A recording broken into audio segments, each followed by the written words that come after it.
Welcome to Arcade Stories.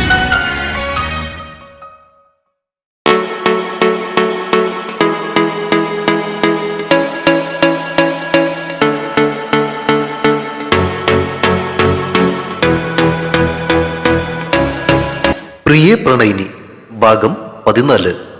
രചനയും അവതരണവും രഘുദാസ് കാട്ടുങ്കൽ. ജാസിയുടെ ഉമ്മച്ചി കരുതലോടെ പാത്രത്തിലാക്കി വെച്ചിരുന്ന വറുത്ത അരിപ്പൊടി കയ്യിലേക്ക് എടുത്തപ്പോൾ തന്നെ അവൾക്ക് വല്ലാത്തൊരു ഗൃഹാതുരത്വം തോന്നിയിരുന്നു. പാകത്തിന് ഉപ്പും വെള്ളവും ചേർത്ത് ചിരകിയ തേങ്ങയുടെ മണത്തോടൊപ്പം ആ പൊടി നനയ്ക്കുമ്പോൾ വർഷങ്ങളായി അന്യം നിന്നിരുന്ന ഗന്ധം ഉള്ളം നിറച്ചു. ആവി പറക്കുന്ന പുട്ടുകുറ്റിയിൽ നിന്നും പകർന്നെടുത്ത ചൂടൻ പുട്ടും മസാല മണം തൂകുന്ന നല്ല കുറുകിയ കടലക്കറിയും പാത്രത്തിലേക്ക് വിളമ്പി. ആവി പറക്കുന്ന ആ പുട്ടിൽ നിന്ന് ഒരല്പമെടുത്ത് കടലക്കറിയുടെ ചാറിൽ മുക്കി വായിലേക്ക് വെച്ചതും സമയം പെട്ടെന്ന് പുറകോട്ട് പാഞ്ഞുപോയി. നാവിൻ തുമ്പിൽ ആ രുചി ഉണർത്തിയത് പണ്ട് അമ്മമ്മയുടെ അടുക്കളയിലെ മങ്ങാത്ത ഓർമ്മകളായിരുന്നു. വൈകുന്നേരങ്ങളിൽ ജോലി കഴിഞ്ഞ് വരുമ്പോ അമ്മമ്മ ഉണ്ടാക്കി തരാറുള്ള പലഹാരങ്ങളുടെ ഘോഷയാത്ര തന്നെ അവളുടെ മനസ്സിലൂടെ കടന്നുപോയി. ജാസിയുടെ ഉമ്മച്ചി കരുതി വെച്ച ആ അരിപ്പൊടിക്ക് അമ്മമ്മയുടെ കൈപുണ്യത്തിന്റെ അതേ സ്നേഹമുണ്ടെന്ന് അവൾ തിരിച്ചറിയുകയായിരുന്നു. പുട്ടും കടലയും കഴിച്ചതിന് ശേഷം ചൂട് ചായ നിറച്ച കപ്പും കയ്യിലെടുത്തുകൊണ്ട് അവൾ ഉമ്മറത്തേക്ക് നടന്നു. അമ്മമ്മയുടെ ആ പഴകിയ സ്റ്റൂളിൽ കയറിയിരുന്ന് വരാന്തയിലേക്ക് വീണ് കിടക്കുന്ന ഇളം വെയിലും ആസ്വദിച്ചുകൊണ്ട് ആവി പറക്കുന്ന ചായ ഊതി കുടിക്കുമ്പോൾ അവളുടെ മനസ്സ് ശാന്തമായിരുന്നു. മുറ്റത്തെ ചെടികളിലെ മഞ്ഞുതുള്ളികൾ വെയിലിൽ തിളങ്ങുന്നത് നോക്കി വരാന്തയിൽ ഇരിക്കുമ്പോഴാണ് ആ ശാന്തതയെ കീറി മുറിച്ചും കൊണ്ട് വീടിന്റെ ഗേറ്റിന് മുന്നിലായി ഒരു ജീപ്പ് അലറി വിളിച്ചുകൊണ്ട് വന്ന് നിന്നത്. ടയറുകൾ മണ്ണിൽ ഉരയുന്ന കർക്കശമായ ശബ്ദം കേട്ടിട്ടും ഗൗരിയുടെ മുഖത്ത് യാതൊരു ഭാവഭേദവും ഉണ്ടായില്ല. വന്നത് മറ്റാരുമായിരുന്നില്ല, ശ്രീനിലയത്തിലെ രാജേന്ദ്രനും അയാളുടെ ഗുണ്ടകളുമായിരുന്നു. വണ്ടിയിൽ നിന്നും വെളിയിലേക്ക് ഇറങ്ങി അവരുടെ മുഖത്ത് പകയും വിദ്വേഷവും ആളിക്കത്തുന്നുണ്ടായിരുന്നു. ഗേറ്റ് തള്ളി തുറന്ന് അവർ അകത്തേക്ക് പാഞ്ഞു കയറി. വരാന്തയുടെ അങ്ങേയറ്റത്ത് ഒഴിഞ്ഞുകിടന്നിരുന്ന ഫിഷ് ടാങ്കിലേക്കാണ് അവരുടെ ശ്രദ്ധ ആദ്യം പതിഞ്ഞത്. രാജേന്ദ്രന്റെ ആജ്ഞ കിട്ടിയെന്നതുപോലെ അയാളുടെ ശിങ്കിടികൾ അതെടുത്തുയർത്തി മുറ്റത്തേക്ക് ആഞ്ഞെറിഞ്ഞു. ചില്ലുകൾ ചിതറിത്തെറിക്കുന്ന ശബ്ദം ആ പ്രഭാതത്തെ പ്രകമ്പനം കൊള്ളിച്ചു. പൊട്ടിയ ചില്ലുകൾ വെയിലിൽ വൈരക്കല്ലുകൾ പോലെ തിളങ്ങി ചിതറിക്കിടന്നു. ആ ശബ്ദ കോലാഹലങ്ങൾക്കിടയിൽ രാജേന്ദ്രന്റെ ശബ്ദം ഒരിടിമുഴക്കം പോലെ ഉയർന്നു. അയാൾ ഗൗരിക്ക് നേരെ വിരൽ ചൂണ്ടി ആക്രോശിച്ചു. എടേ, എന്റെ മകനെ ഇല്ലാതാക്കാൻ ശ്രമിച്ചവളാണ് നീ. നിന്നെ ഈ നാട്ടിൽ സമാധാനത്തോടെ ജീവിക്കാൻ ഞാൻ അനുവദിക്കില്ല. ഓർത്തു വെച്ചോ, ശ്രീനിലയത്തിലെ രാജേന്ദ്രനാ ഇത് പറയുന്നത്. അയാളുടെ ഭീഷണി ആ വീടിന്റെ ചുവരുകളിൽ തട്ടി പ്രതിധ്വനിച്ചു. മുറ്റത്ത് ഫിഷ് ടാങ്ക് തകർന്നു വീണ ശബ്ദം കേട്ടിട്ടും ഗൗരിയുടെ കയ്യിലിരുന്ന ചായക്കപ്പ് ഒന്ന് വിറച്ചതുപോലുമില്ല. ചിതറിത്തെറിച്ച ചില്ലുകൾ അവളുടെ കാലിനടുത്ത് വരെ എത്തിയിട്ടും അവൾ ഇരുന്നിടത്തു നിന്നും എഴുന്നേറ്റതുമില്ല.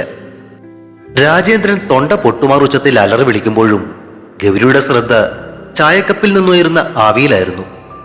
ചുറ്റും നടക്കുന്ന ബഹളങ്ങളൊന്നും തന്നെ ബാധിക്കുന്നില്ലെന്ന മട്ടിൽ അവൾ സാവധാനം ചായയിലേക്ക് ഒന്നൂതി. പിന്നെ വളരെ ലാഘവത്തോടെ ആ കപ്പിലൊന്നു മൊത്തി. അവളുടെ മുഖത്ത് ഭയമോ പരിഭ്രമമോ എന്തിന് ദേഷ്യം പോലുമോ ഉണ്ടായിരുന്നില്ല. മറിച്ച് വല്ലാത്തൊരു നിസ്സംഗത മാത്രം. രാജേന്ദ്രന്റെ ഭീഷണികൾക്ക് മറുപടിയായി അവൾ അയാളെ ഒന്ന് നോക്കുക പോലും ചെയ്തില്ല.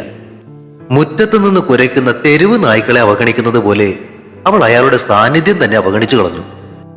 രാജേന്ദ്രന്റെ വാക്കുകൾക്ക് തീയുടെ ചൂടുണ്ടായിരുന്നെങ്കിൽ ഗൗരിയുടെ മൗനത്തിന് മഞ്ഞുമലയുടെ തണുപ്പായിരുന്നു. ആ സമയം തന്റെ മുറിയിലെ അലമാരയിലുള്ള കണ്ണാടിക്ക് മുന്നിൽ നിന്ന് ദേവൻ കാക്കി യൂണിഫോമിലെ അവസാനവട്ട മിനുക്കുമണികളിലായിരുന്നു. ഷർട്ടിന്റെ കോളർ ശരിയാക്കി ഷൂവിന്റെ ലേസ് മുറുക്കി അവൻ നിവർന്നു നിന്നു. ആ ചുണ്ടിൽ ഒരു മൂളിപ്പാട്ടും ഉണ്ടായിരുന്നു. പുതിയൊരു തുടക്കത്തിന്റെ ആവേശത്തിലായിരുന്നു അവൻ. അവസാനം മരയിലെ ബ്രൗൺ ലെതർ ബെൽറ്റ് കൂടി വലിച്ചു മുറുക്കി ഉറപ്പിച്ചു. ജനാലയ്ക്ക് പുറത്തുനിന്ന് അപ്പോൾ വല്ലാത്തൊരു ശബ്ദം അവന്റെ കാതുകളിലേക്ക് എത്തി. അരികത്തു നിന്നുമാണ് ആ ശബ്ദമെന്ന് അവൻ തിരിച്ചറിഞ്ഞു. എന്തോ വലിയ സാധനം താഴെ വീണ് പൊട്ടുന്ന ശബ്ദവും തുടർന്ന് പുരുഷന്മാരുടെ ആക്രോശവും. ദേവന്റെ മുഖത്തെ തെളിച്ചം മാറി. അവിടെ കാർമേഘം പോലെ ഗൗരവം നിറഞ്ഞു. അത് വെറുമൊരു വഴക്കല്ലെന്ന് അവന് മനസ്സിലായി. കയ്യിലിരുന്ന തൊപ്പി തലയിലേക്ക് വെച്ച് ഒരു നിമിഷം പോലും കളയാതെ അവൻ വാതിലിന് നേരെ തിരിഞ്ഞു. പക്ഷേ ഉമ്മറവാതിൽ കടക്കാൻ തുനിഞ്ഞ ദേവന് മുന്നിൽ ഒരു തടസ്സമായി വിലാസിനി അമ്മ വന്ന് നിന്നു കളഞ്ഞു. അവരുടെ മുഖത്ത് ഭയമായിരുന്നു നിറഞ്ഞു നിന്നിരുന്നത്. ദേവാ, എങ്ങോട്ടാ നീ ഇപ്പൊ പോകുന്നതെന്ന് എനിക്ക് മനസ്സിലായി. അവിടെ രാജേന്ദ്രന്റെ ഗുണ്ടകളുമാ വന്നേക്കുന്നേ. നീ ഇപ്പൊ അതിലൊന്നും ഇടപെടാൻ നിക്കണ്ട. അമ്മ അവന്റെ കയ്യിൽ കടന്നു പിടിച്ചു. ഇന്ന് നീ ഇവിടെ ജോയിൻ ചെയ്യാൻ പോകുന്ന ദിവസമാ. വെറുതെ ഓരോന്ന് തലയിലെടുത്ത് വെച്ചേക്കരുത്. അവരെന്ത് വേണേലും കാണിച്ചോട്ടെ, നമുക്ക് നോക്കണ്ട. ആ അമ്മയുടെ വാക്കുകളിൽ മകനെക്കുറിച്ചുള്ള ആദ്യം നിറഞ്ഞു നിന്നിരുന്നു. എന്നാൽ ദേവൻ പതുക്കെ അമ്മയുടെ കൈ തന്റെ കയ്യിൽ നിന്ന് മാറ്റിവെച്ചു. അമ്മേ, ഞാനീ ഇട്ടിരിക്കുന്നതേ പോലീസിന്റെ യൂണിഫോമാ. കൺമുന്നിൽ ഒരു അതിക്രമം നടക്കുമ്പോൾ കണ്ടില്ലെന്ന് അടിക്കാൻ എനിക്കാവില്ല, പ്രത്യേകിച്ചും ഗൗരിയുടെ വീട്ടില്. അമ്മയെ ആശ്വസിപ്പിക്കാൻ എന്ന് വണ്ണം ഒന്ന് നോക്കിയിട്ട് അവരുടെ മറുപടിക്ക് കാത്തു നിൽക്കാതെ ദേവൻ മുറ്റത്തേക്ക് ഇറങ്ങി. ഗൗരിയുടെ വീട് ലക്ഷ്യമാക്കി അവൻ നടക്കുമ്പോൾ ആ കാക്കി യൂണിഫോമിലെ നക്ഷത്രങ്ങൾ ഇളം വെയിലിൽ തിളങ്ങി. തന്റെ ഭീഷണികൾ ഗൗരിയുടെ മനസ്സിന്റെ ഒരറ്റത്ത് പോലും സ്പർശിക്കുന്നില്ലെന്ന് തിരിച്ചറിഞ്ഞ നിമിഷം രാജേന്ദ്രന്റെ അലർച്ചയുടെ ശക്തി കുറഞ്ഞു പോയിരുന്നു. അവളുടെ നിസ്സംഗത അയാളെ വല്ലാതെ അസ്വസ്ഥനാക്കി. ഒരു കൊടുങ്കാറ്റിനെ പോലെ വന്ന രാജേന്ദ്രനും കൂട്ടരും അനങ്ങാതെ ആ സ്റ്റോളിൽ ഇരിക്കുന്നവൾക്ക് മുന്നിൽ തന്റെ വാക്കുകൾ നിഷ്ഫലമാവുന്നത് കണ്ട് പകച്ചു നിൽക്കുകയായിരുന്നു. അവർക്ക് പരിചയമുള്ള ഗൗരിയുടെ ഭയമോ പതർച്ചയോ ഇല്ലാത്തൊരുവൾ. അല്പനേരത്തെ നിശബ്ദതയ്ക്ക് ശേഷം പല്ലുകൾ ഞെരിച്ചും കൊണ്ട് അയാൾ വരാന്തയുടെ പടികൾ ഒറ്റ കുതിപ്പിന് ചാടിക്കയറി. അപ്പോഴും ഗൗരി ചായക്കപ്പിൽ നിന്നും കണ്ടെടുത്തില്ല. അവളുടെ ആ ശാന്തത തകർക്കണമെന്ന വാശിയോടെ വന്യമായ ഒരു ആവേശത്തിൽ രാജേന്ദ്രൻ അവൾക്ക് നേരെ പാഞ്ഞെടുത്തു. വായുവിൽ മുഷ്ടി ചുരുട്ടി അവളുടെ മുഖം ലക്ഷ്യമാക്കി അയാൾ കൈയോങ്ങി. ആ നിമിഷം ചുറ്റുമുള്ള കാറ്റ് പോലും നിശ്ചലമായതുപോലെ തോന്നി. ശിങ്കിടികൾ പോലും ശ്വാസമടക്കി പിടിച്ച് ആ കാഴ്ച നോക്കി നിന്നു. രാജേന്ദ്രന്റെ കൈ ഗൗരിയുടെ മുഖത്തേക്ക് ആഞ്ഞു വീഴാൻ ഒരൊറ്റ നിമിഷം മാത്രമുള്ളപ്പോഴും ഗൗരി കണ്ണുകൾ ചിമ്മാതെ തന്റെ കയ്യിലിരുന്ന കപ്പിലെ ചൂടുള്ള ചായ അയാളുടെ മുഖത്തേക്ക് ഒഴിക്കുവാൻ തയ്യാറായി അനങ്ങാതെ ഇരുന്നു. പെട്ടെന്നാണ് ഒരു ബൂട്ടിന്റെ ശബ്ദം ആ വരാന്തയിൽ മുഴങ്ങിയത്. കാറ്റിലെവിടെയോ ഒരു മാറ്റം വന്നതുപോലെ. രാജേന്ദ്രന്റെ കൈ ഗൗരിയുടെ മുഖത്ത് സ്പർശിക്കുന്നതിന് തൊട്ടു മുൻപ് വായുവിൽ വെച്ച് ശക്തമായൊരു കൈ അത് തടഞ്ഞു. ഉരുക്കുപോലെ ബലമുള്ള ഒരു പിടുത്തം. അപ്രതീക്ഷിതമായ തടസ്സത്തിൽ രാജേന്ദ്രൻ ഞെട്ടിത്തിരിഞ്ഞു നോക്കി. അവിടെ കാക്കി യൂണിഫോമിന്റെ ഗാംഭീര്യത്തിൽ ദേവനന്ദൻ നിൽക്കുന്നുണ്ടായിരുന്നു. അവന്റെ കണ്ണുകളിലെ തീക്ഷ്ണത കണ്ട് രാജേന്ദ്രന്റെ ഉള്ളൊന്നാളി. രാജേന്ദ്രന്റെ കൈത്തണ്ടയിലെ പിടി മുറുക്കിക്കൊണ്ട് ശാന്തമെങ്കിലും ഗംഭീരം നിറഞ്ഞ ശബ്ദത്തിൽ ദേവനന്ദൻ ചോദിച്ചു, ഒരു സ്ത്രീയുടെ ദേഹത്ത് കൈവെക്കാനും മാത്രം തറയായി പോയോടോ ശ്രീനിലയത്തിലെ രാജേന്ദ്രൻ? ആ ഒരു ചോദ്യത്തിന് മുന്നിൽ രാജേന്ദ്രൻ ഉത്തരം മുട്ടി നിന്നു. അതുവരെ നിർജീവമായിരുന്ന ഗൗരിയുടെ കണ്ണുകളിൽ ദേവനന്ദനെ കണ്ട നിമിഷം നേരിയൊരു തിളക്കം മിന്നിമറിഞ്ഞത് മറ്റാരും ശ്രദ്ധിച്ചില്ല. പിന്നെ എന്റെ മകനെ കൊല്ലാൻ ശ്രമിച്ചവളെ ഞാൻ പൂവിട്ട് പൂജിക്കാം. ദേവനന്ദന്റെ കനത്ത കൈകളിൽ നിന്ന് തന്റെ കൈ വലിച്ചൂരിയെടുക്കുമ്പോൾ രാജേന്ദ്രന്റെ മുഖത്ത് അപമാനം നിഴലിച്ചു. കാക്കിയുടെ അധികാരത്തിന് മുന്നിൽ തൽക്കാലം പിടിച്ചു നിൽക്കുന്നത് ബുദ്ധിയല്ലെന്ന് തിരിച്ചറിഞ്ഞ അയാൾ ഒരു നിമിഷം ദേവനന്ദനെ രൂക്ഷമായിട്ടൊന്ന് നോക്കി. സദാനന്ദനെ ഒതുക്കിയിട്ടാണ് ആ വിശ്വൻ നിനക്കിങ്ങോട്ടുള്ള സ്ഥലം മാറ്റം വാങ്ങി തന്നതെന്നൊക്കെ എനിക്കറിയാം. അവൻ പിന്നിലോട്ടൊന്നും കരുതി ഈ രാജേന്ദ്രന്റെ അടുത്ത് നെകളിക്കരുത്. നാളെ എന്റെ അവസരവും വരും. പരാജയപ്പെട്ടവന്റെ അരിശത്തോടെ അയാൾ തന്റെ ശിങ്കിടികൾക്ക് നേരെ തിരിഞ്ഞു. വാടാ പോകാം.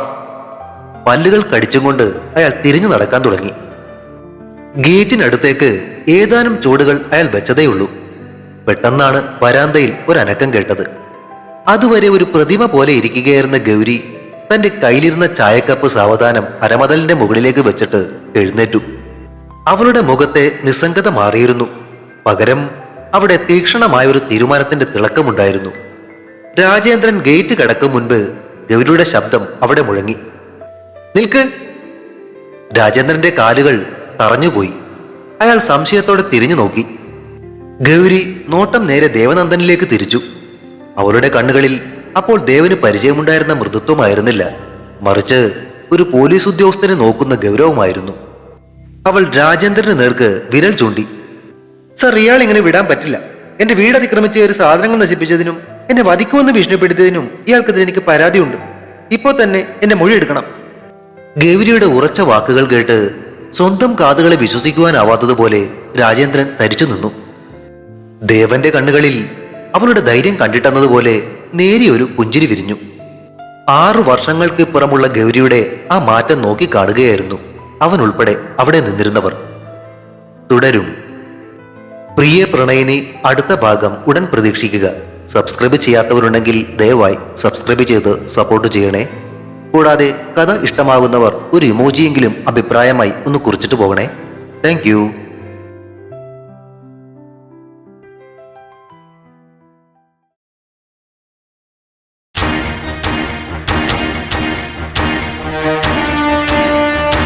See you soon.